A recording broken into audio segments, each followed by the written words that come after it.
Looking to enhance your cybersecurity awareness? We're kicking off our first quarterly analyst call of 2021 tomorrow afternoon at 2 p.m. Eastern. Join our team of experts on this live broadcast where they'll discuss crucial cybersecurity events of the last 90 days. This quarter's call is hosted by Rick Howard, and he'll be joined by Bobby Stempfli from Dell Technologies and Joe Kerrigan from the Johns Hopkins University Information Security Institute. He's also co-host of the Hacking Humans podcast.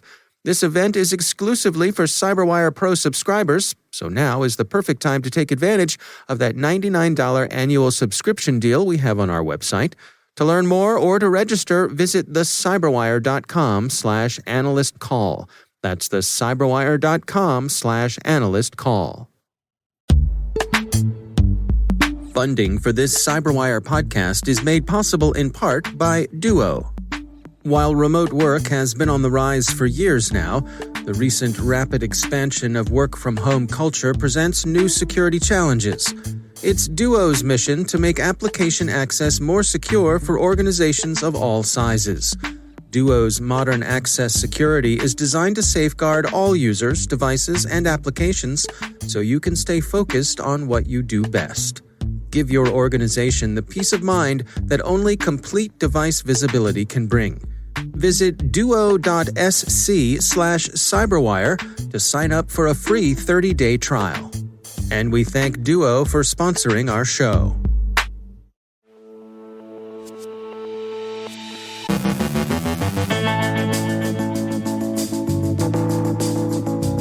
The U.S. administration continues to prepare its response to Holiday Bear's romp through the SolarWinds supply chain. Congress is asking for details on what was compromised in the incident and why the Department of Homeland Security failed to detect the intrusion. The UN offers some recommendations on norms of conduct in cyberspace. Ben Yelin on a New Jersey Supreme Court ruling that phone passcodes are not protected by the Fifth Amendment. Our guest is Frank Kettenstock from FoxIT on the security of PDF files. Developments in ransomware, including exchange server exploitation, credible extortion, and attempts to enlist customers against victims.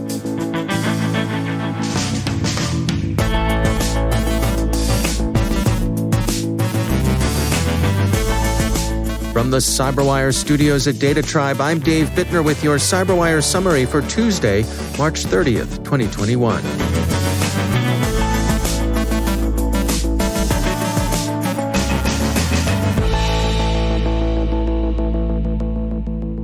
The AP's report that the Russian threat group behind the SolarWinds supply chain compromise gained access to email accounts of senior U.S. Homeland Security officials, including those of former acting DHS Secretary Chad Wolf, continues to draw attention. As the AP puts it, quote, "The intelligence value of the hacking of then-acting Secretary Chad Wolf and his staff is not publicly known, but the symbolism is stark. Their accounts were accessed as part of what's known as the SolarWinds intrusion, and it throws into question how the U.S. government can protect individuals, companies, and institutions across the country if it can't protect itself." End quote. CNET has a particularly useful summary and timeline of the entire Holiday Bear incident. The Washington Post says it's confirmed that Secretary Wolf's emails and those of senior staffers were indeed accessed, but the Department of Homeland Security has declined to confirm either the compromise or the content of the emails the threat actor obtained. Members of both the U.S. Senate and House from both major parties have asked the administration for an explanation. The U.S. administration is believed to be entering the last stages of deliberation over a response to the Russian operation. Delay in appointing the National Cyber Director the Solarium Commission recommended and Congress authorized is seen, according to Politico, as hindering the execution of whatever response the administration ultimately decides upon. It ascribes the delay to wrangling over agency equities, executive branch reluctance to introduce another Senate-approved position into the White House, and at some level personal friction among present and prospective senior cyber officials. Microsoft expresses its approval in a blog post of the United Nations evolution of proposed international norms for conduct in cyberspace. Redmond sees three particularly noteworthy aspects of the report by the General Assembly's open-ended working group. First, it elevates and affirms the authority of international law in cyberspace and the set of norms for responsible behavior that were adopted as voluntary standards in 2015. Second, it recognizes the need to protect healthcare from cyber attacks, including medical services and facilities. Third, it calls on states to protect the information communications technology, or ICT, supply chain. As the open-ended working group's report has it, the development of international communications technology have become central to the UN's core goals of promoting peace and security, human rights, and sustainable development. The global connectivity such technology has fostered has become a catalyst for human progress and development, transforming societies and economies, and expanding opportunities for cooperation. The states who contributed to the working group expressed concern over the extent to which ICT has been, in effect, weaponized, and that such weaponization represents a significant threat. Quote, ICT activity contrary to obligations under international law that intentionally damages critical infrastructure or otherwise impairs the use and operation of critical infrastructure to provide services to the public could pose a threat not only to security but also to state sovereignty, as well as economic development and livelihoods, and ultimately the safety and well-being of individuals. End quote. The recommendations represent the application of familiar just war principles to cyberspace, particularly discrimination, proportionality, the protection of non-combatants, and the services essential to their well-being.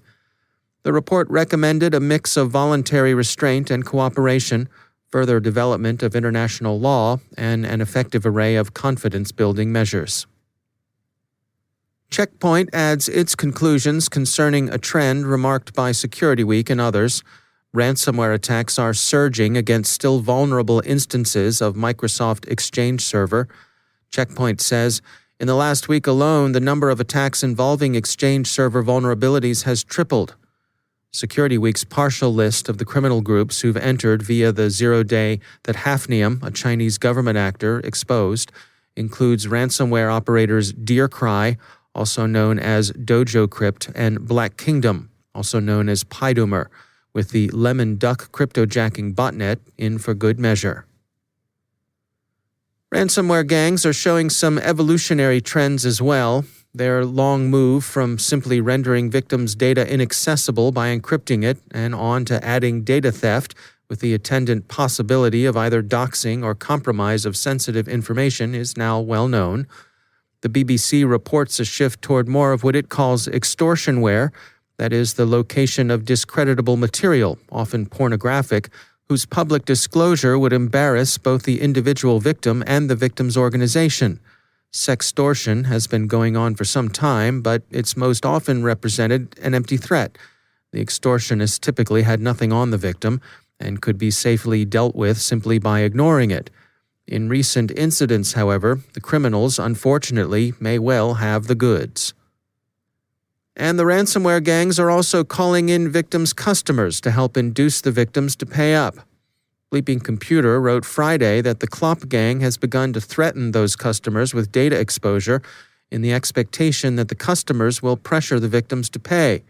This was first seen, Bleeping Computer says, when Flagstar Bank was hit, and then when the University of Colorado was affected by the Excellion incident. More recently, Bleeping Computer says it's seen an email sent to customers of an unnamed online maternity store, the publication won't on principle name the retailer, urging them to push the store to pay the ransom. The email's subject line says, "Your personal data has been stolen and will be published." The body goes on to say, "Perhaps you bought something there and left your personal data, such as phone, email, address, credit card information, and social security number." It closes with creepy urgency, "Call or write this store and ask to protect your privacy." There is, of course, no particular reason for anyone, customer or not, to assume that the Clop gang will keep its word. Forbes points out that this tactic seems to make the victim out to be the bad guy. Their article also urges people not to fall for it and to avoid becoming complicit in the crime.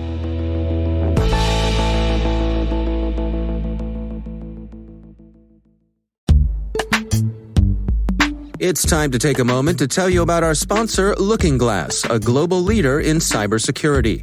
Just a quick glance at recent news reminds us that cyber threat actors are becoming more sophisticated, organized, and deliberate. The reputational, financial, and operational damages from these attacks are increasing at a truly alarming rate.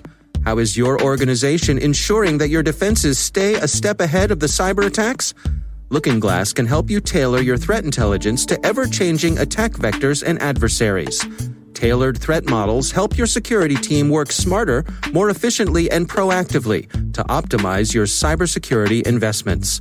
Find out how your organization can develop customized threat models at lookingglasscyber.com/cyberwire. And we thank LookingGlass for sponsoring our show.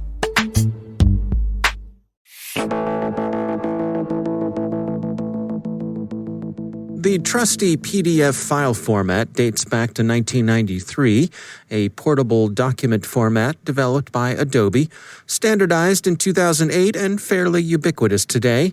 It's one of those file formats that's been around so long and is in such common use that for a lot of folks it's essentially benign.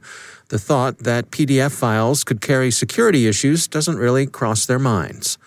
Frank Kettenstock is CMO of FoxIT Software, a provider of PDF tools, and he joins us with a few security reminders about the format. So we look at security for PDF, we look at it as three different ways. The first one is security of vulnerabilities. That's to protect you against malicious software. The second is document security. That's really to protect the confidential information within a document. And then the third one is service security, right? Because we do a lot of things over the cloud now. And if you're dealing with a cloud service that goes outside your firewall, you want to make sure that your documents are secure as well as your privacy is protected. And so we look at those three separate things. Now, for security vulnerabilities, this has been happening for, since the internet had started, right? We download software onto our computer, and sometimes there's unwanted software that comes with it, right? And a lot of times that's malicious software that we don't want. And so we install virus protection, right, to guard against that. Also, our browsers now also have capabilities built into it to warn us against suspicious websites or other types of things. And so our PDF software that reads and displays and allows you to manipulate or edit PDF documents really does the same thing as well. And so one of the great things about PDF is it's very powerful, but it allows you to do things like JavaScripting and so forth. And that's where someone can put in some malicious software. So what we want to do is protect you and your computer against that. Right, so we have something called a safe mode, which will basically turn like a lot of things off, and so you're very secure with that. But sometimes your PDF might not operate correctly, right? So we have ways, things like whitelisting, to be able to provide you the capability to say, this is what I want to protect myself against, and this is what I don't. We also look at things when a PDF tries to access areas of memory that it shouldn't be, or does some external commands that's not very typical. We would stop those and say, hey, your PDF is trying to do this. Do you really want it to do that? So we're trying to protect the user when they download documents off the internet to make sure that both their data as well as their system doesn't get negatively affected. So bright days still ahead for PDFs. I mean, it's a format that's been around for a while, but still provides us with the service we need for many useful functions to come. So yes, that's correct. And what we see now is more and more people are using PDFs on cloud-based services, right? Whether it's cloud storage or PDF creators or editors like ours also augment the desktop with cloud-based services or just have standalone cloud-based services. Now there's security in that as well, different type of security, right? So a lot of these cloud-based services, some of your information or data might get moved to a cloud-based server outside of your firewall.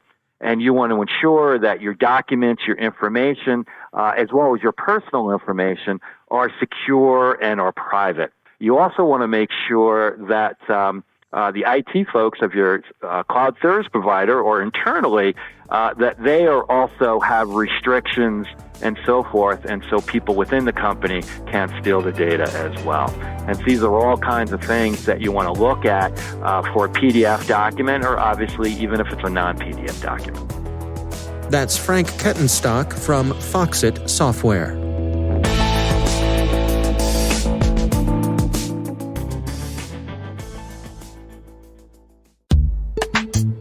And now a message from our sponsor, Linode. Whether you're working on a personal project or managing enterprise infrastructure, you deserve simple, affordable, and accessible cloud computing solutions that allow you to take your project to the next level. Simplify your cloud infrastructure with Linode's Linux virtual machines and develop, deploy, and scale your modern applications faster and easier. Get started on Linode today with $100 in free credit for listeners of the CyberWire Daily Podcast. You can find all the details at linode.com/cyberwire. Linode has 11 global data centers and provides 24/7, 365 human support with no tiers or handoffs regardless of your plan size. In addition to shared and dedicated compute instances, you can use your $100 credit on S3-compatible object storage, managed Kubernetes, and more. Visit linode.com/cyberwire and click on the Create Free Account button to get started. And we thank Linode for sponsoring our show.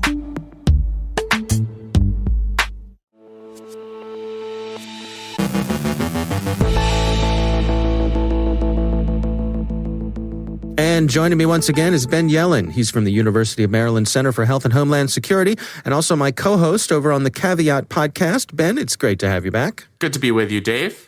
Interesting article from CPO Magazine, and it is titled, New Jersey Supreme Court Rules Phone Passcodes Are Not Protected by Fifth Amendment. What's going on here, Ben?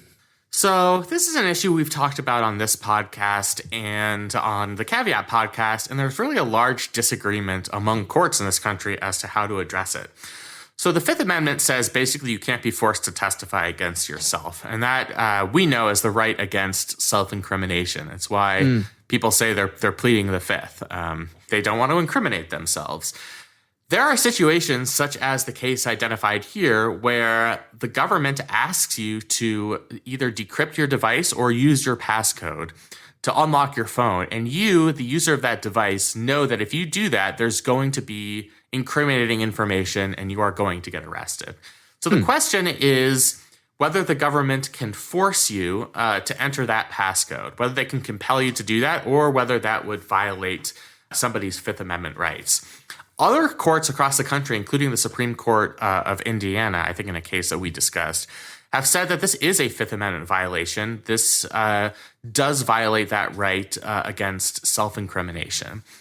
The New Jersey Supreme Court, along with a lot of other courts, have come up with a different conclusion, basically saying that because the discovery of the incriminating information is what they call a foregone conclusion, it is actually not protected by the Fifth Amendment. So what do they mean by foregone conclusion? Well, in this case, they know that the individual knows his passcode, and they know that the individual is aware of what is on his device. So in the view of the law, it is simply a matter of time before that device is going to be unlocked and accessible to government agents. To me, this seems like a legal fiction. I've always said that. I don't really understand or see the value in the foregone conclusion doctrine. But that's what courts have argued, that if you can prove that somebody knows their passcode, it's not incriminating in and of itself to simply enter a passcode. That's not something that's, in and of itself revealing information. What happens to be on the cellular device, that's the incriminating information. It's not the passcode itself. Is this the same as like in the real world? Could they compel me to unlock my safe? So basically, there are a couple things there. Basically, yes. The Fifth Amendment only applies to testimonial evidence.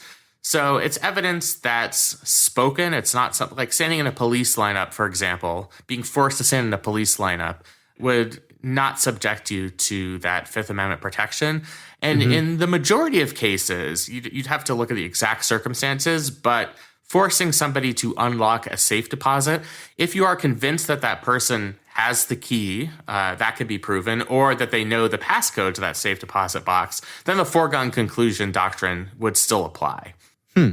So it is something where we do have a relative agreement between the analog and the digital world.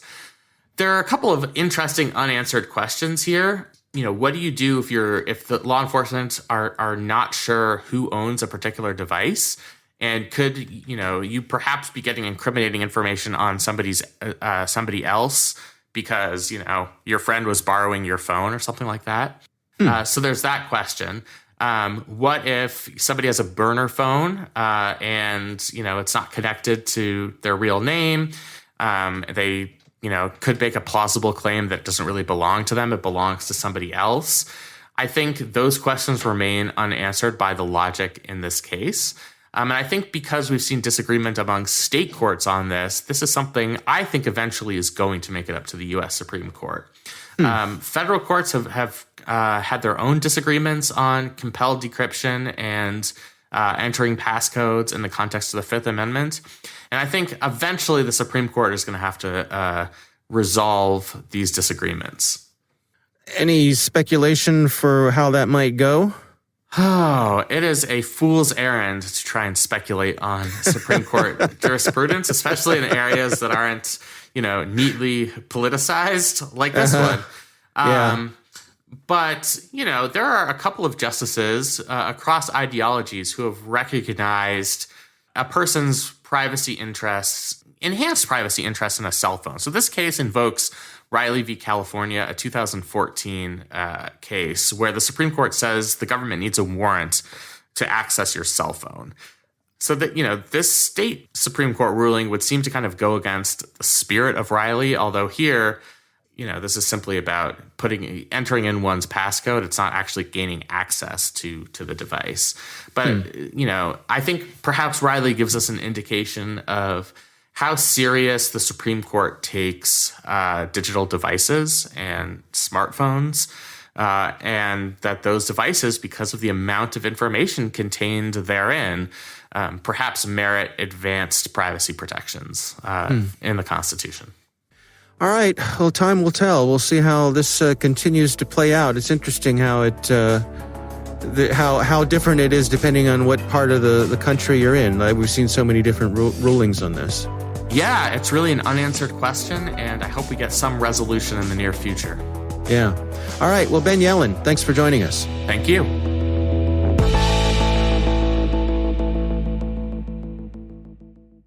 Thanks to all of our sponsors for making the CyberWire possible, especially our supporting sponsor, ExtraHop, leaders in cloud-native network detection and response.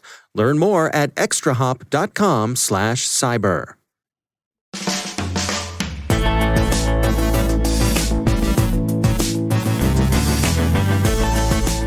And that's the CyberWire. For links to all of today's stories, check out our daily briefing at thecyberwire.com. And for professionals and cybersecurity leaders who want to stay abreast of this rapidly evolving field, sign up for CyberWire Pro. It'll save you time and keep you informed. Batteries not included. Listen for us on your Alexa smart speaker, too. The CyberWire podcast is proudly produced in Maryland out of the startup studios of Data Tribe, where they're co-building the next generation of cybersecurity teams and technologies. Our amazing CyberWire team is Elliot Peltzman, Puru Prakash, Kelsey Bond, Tim Nodar, Joe Kerrigan, Carol Terrio, Ben Yelin, Nick Valecki, Gina Johnson, Bennett Moe, Chris Russell, John Petrick, Jennifer Iben, Rick Howard, Peter Kilpie, and I'm Dave Bittner. Thanks for listening. We'll see you back here tomorrow.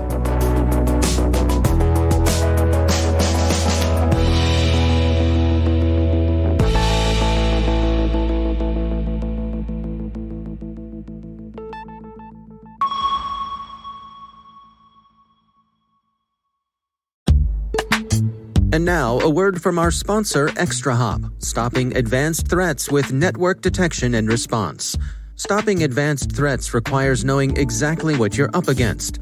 With 90 days look-back, ExtraHop Reveal X is the only solution that shows you not just where the intruders are going within your network, but where they've been.